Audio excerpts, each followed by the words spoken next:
বন্ধুরা রে আমার, ও আমার বিরামপুরের বাবারা, ও আমার বিরামপুরের যুবক, আমার আল্লাহ কয় আমি আল্লাহর কাছে ভালো হওয়ার জন্য টাকার প্রয়োজন হয় না, আমি আল্লাহর কাছে ভালো হওয়ার জন্য ধন সম্পদের প্রয়োজন নয়। আল্লাহ গো আপনার কাছে কেমনে ভালো হওয়া যায়, আল্লাহ গো কোন কাজ করলে ভালো হওয়া যায়? আমার আল্লাহ কুরআনুল কারীমের 30 পারা সূরা আল বাইনাতের মধ্যে আমার আল্লাহ কয় ইন্নাল্লাযীনা আমানু ওয়া আমিলুস সালিহাত উলাইকা হুম খায়রুল বারিয়া। আল্লাহ ডাক দিয়া কয় দুনিয়ার মানুষ, ও দুনিয়ার মুসলমান, আমি আল্লাহ তোমাদেরকে জানিয়ে দিলাম ইন্নাল্লাযীনা আমানু, নিশ্চয় যারা ঈমানওয়ালা, যারা ঈমানদার, ওয়া আমিলুস সালিহাত, এবং যারা নেক কাজ করে, ভালো কাজ যারা করে, উলাইকা হুম খায়রুল বারিয়া, তারাই আল্লাহ রাব্বুল আলামিন বলে তারাই আমি আল্লাহর কাছে শ্রেষ্ঠ। এবার আপনারা জবাব দিবেন, যারা আজকের এই জান্নাতের বাগানে ঢুকছেন অবশ্যই অবশ্যই আপনারা ঈমানদার, এবং এই মুহূর্তে যারা আজকের আলোচনাগুলো শুনছেন, এই মাহফিলের প্যান্ডেলের ভিতরে ঢোকে আল্লাহু আকবারের ধ্বনি যারা দিচ্ছেন, যারা আল্লাহর হাবিবের উপরে মিলাদ দরুদ যারা পড়ছেন, যারা আল্লাহর জিকির করছেন, নিঃসন্দেহে এগুলো আমালুস সালিহাত, ভালো কাজ। কথা বলেন ঠিক কি না? তাইলে আমি যে বললাম আজকের জানলাম, এই মুহূর্তের জানলাম, বিরামপুর যত মানুষ যারা যেইখানে রাস্তাঘাটে যারা আড্ডা দেয়, চাষতলে যারা বসে যারা গল্প গুজব করে, ঘরের ভিতরে যারা আরামের বিছানায় শুয়ে শুয়ে আজকের আলোচনাগুলা শুনে, ওই মানুষগুলার চাইতে এই মুহূর্তে যারা মাহফিলের প্যান্ডেলে আছে, আল্লাহর কোরআনের রেফারেন্সে বলা যায় এই মানুষগুলি এই মুহূর্তের জন্য শ্রেষ্ঠ মানুষ, বড় দাবি মানুষ। কথা বলেন ঠিক কি না? বাজার দাবি হওয়ার জন্য আল্লাহ কই দুইটা জিনিস দরকার। এক নম্বরে আমার আল্লাহ কই ঈমান, দুই নম্বরে আমার আল্লাহ কই নেক আমল। এবার ঈমান কারা, ঈমান কেমনে চিনবেন? ঈমানদার ছাড়া তো নেক আমলের দাম নাই, ঈমান ছাড়া আমলের কোনো মূল্য নাই। ঈমান যদি থাকি তাইলে আমলের দাম আছে, ঈমান না থাকলে আমলের কোনো দাম নাই। কথা বলেন ঠিক কি না? এই জন্য ঈমান কি জিনিস আপনাকে আমাকে জানা লাগবে।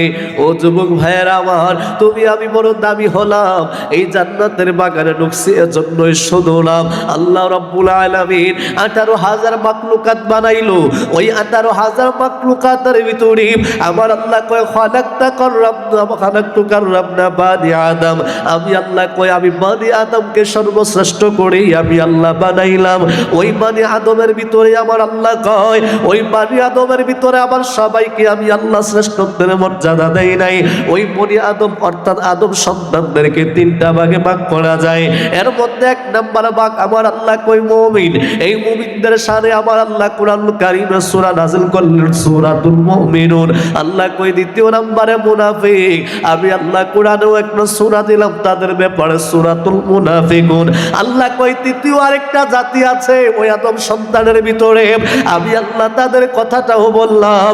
আমার আল্লাহ কই তাদের ব্যাপারে কি বললেন? আমার আল্লাহ কই সূরা নাযিল করে দিলাম সূরাতুল মুনাফিকুন।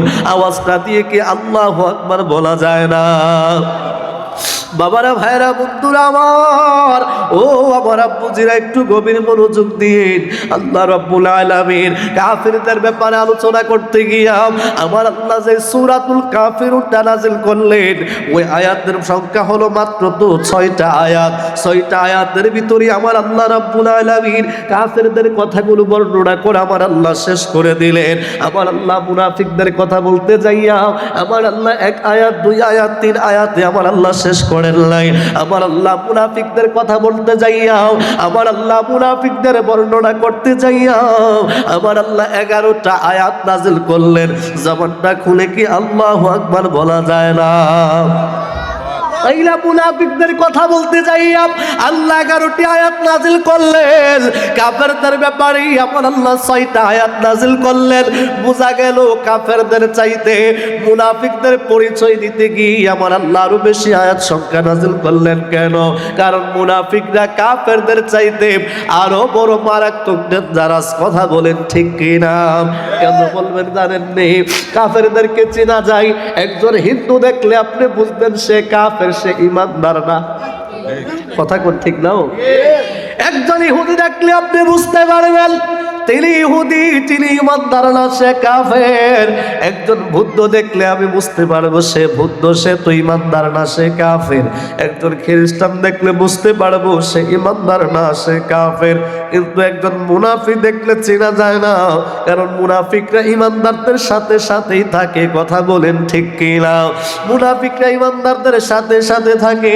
শুধুমাত্র তাই না, মুনাফিকরা ঈমানদারদেরকে ধোঁকা দেওয়ার জন্য চেষ্টা করে। মুনাফিকরা ঈমানদারদের সাথে যখন আসে তখন তারা বলে আমরা তোমাদের সাথে আছি। আবার মুনাফিকরা যখন কাফেরদের সাথে যায়, মুনাফিকরা বলে আমরা তো তোমাদের সাথেই আছি, আমরা তো ঈমানদারদেরকে ধোঁকা দিচ্ছে। জোরে কি বলবেন না নাউজুবিল্লাহ? আরো জোরে বলতে হবে নাউজুবিল্লাহ। তাইলে ঈমানদার এবং মুনাফিক আগে চেনা লাগবে। কথা বলেন ঠিক কিনা? এই জন্য আমার আল্লাহ রাব্বুল আলামিন কুরআনুল কারীমের 28 পারার ভিতরে আমার আল্লাহ 28 পারার 104 নম্বর সূরা, আমার আল্লাহ কুরআনুল কারীমের যে সূরাটার মধ্যে আমার আল্লাহ আয়াতে কারিমা নাযিল করে দেয়, কত চমৎকার ভাবে আমার আল্লাহ কুরআনুল কারীমের 63 নম্বর সূরা মুনাফিকুনের ভিতরে আমার আল্লাহ ওয়াজ করে, কি ওয়াজ করে শুনে যান। আল্লাহ রাব্বুল আলামিন বলেন ইজা জাকাল মুনাফিকুনা ক্বালু নাশহাদু ইন্নাকা লা রাসূলুল্লাহ। আল্লাহ ডাক দিয়া কয় হাবিব, ও আমার হাবিবুল্লাহ কামলিওয়ালা নবী গো, ইজা জাকাল মুনাফিকুনা, মুনাফিকদের থেকে কিছু মানুষ আপনার কাছে আসলো, ক্বালু তারা বলে নাশহাদু আমরা সাক্ষী দিচ্ছি, ইন্নাকা লা রাসূলুল্লাহ নিশ্চয় আপনি আল্লাহর রাসূল। আল্লাহু আকবার বলেন। মুনাফিকরা কি কয়? নিশ্চয় আপনি আল্লাহর রাসূল। আচ্ছা বলেন দেখি, আমার নবী আল্লাহর রাসূল, এটার মধ্যে কোনো সন্দেহ আছে? বাজান কোনো সন্দেহ আছে? নবী যে আল্লাহর রাসূল, এতে কোনো সন্দেহ আছে? নাই। তো মুনাফিকরাও সাক্ষী দিচ্ছে ইন্নাকা লা রাসূলুল্লাহ, আমরা সাক্ষী দিচ্ছি আপনি নিশ্চয়ই আল্লাহর রাসূল। এবার আমার আল্লাহ কি বলে শুনেন, আমার আল্লাহ বলেন ওয়াল্লাহু ইয়ালামু ইন্নাকা লা রাসূলুহু, নিশ্চয়ই আমি আল্লাহও জানি আপনি আমি আল্লাহর রাসূল। ওয়াল্লাহু ইয়াশহাদু, আমি আল্লাহ এবার সাক্ষী দিচ্ছি ইন্নাল মুনাফিকিনা লাকাযিবুন, নিশ্চয় মুনাফিকরা হলো মিথ্যাবাদী। জবানটা খুলে কি আল্লাহু আকবার বলা যায় না? ও বিরামপুরের বাবা, আল্লাহ রাব্বুল আলামিন কোরআনে কি বুঝাইলেন? মুনাফিকরা বলে আমরা সাক্ষী দিচ্ছি নিশ্চয় আপনি আল্লাহর রাসূল। আমার আল্লাহ কয় হাবিবুল্লাহ গো, আমি আল্লাহও জানি আপনি আমি আল্লাহর রাসূল, তবে আমি আল্লাহ সাক্ষী দিচ্ছি মুনাফিকরা মিথ্যাবাদী, মুনাফিকরা সত্য বলে নাই, মুনাফিকরা হলো মিথ্যাবাদী। এবার বিরামপুরের মানুষ জবাব দিবেন, আল্লাহর রাসূল বলার পরেও আমার আল্লাহ তাদেরকে কেন মিথ্যাবাদী বললেন জানেন নে? কারণ তারা শুধুমাত্র জবাব দিয়া ঘোষণা দিল আপনি আল্লাহর রাসূল, তারা অন্তর থেকে আমার আপনার নবীকে নিজেদের রাসূল মানতে পারে নাই। জোরে জোরে কি আল্লাহু আকবার বলা যাবে না? আমি হৃদয় থেকে নবীজিকে ভালোবেসেছি, আমি হৃদয় থেকে নবীজিকে ভালোবেসেছি। আমার মনের ঘরে নবীর নূরের আলো জ্বেলেছি, আমার মনের ঘরে নবীর নূরের আলো জ্বেলেছি।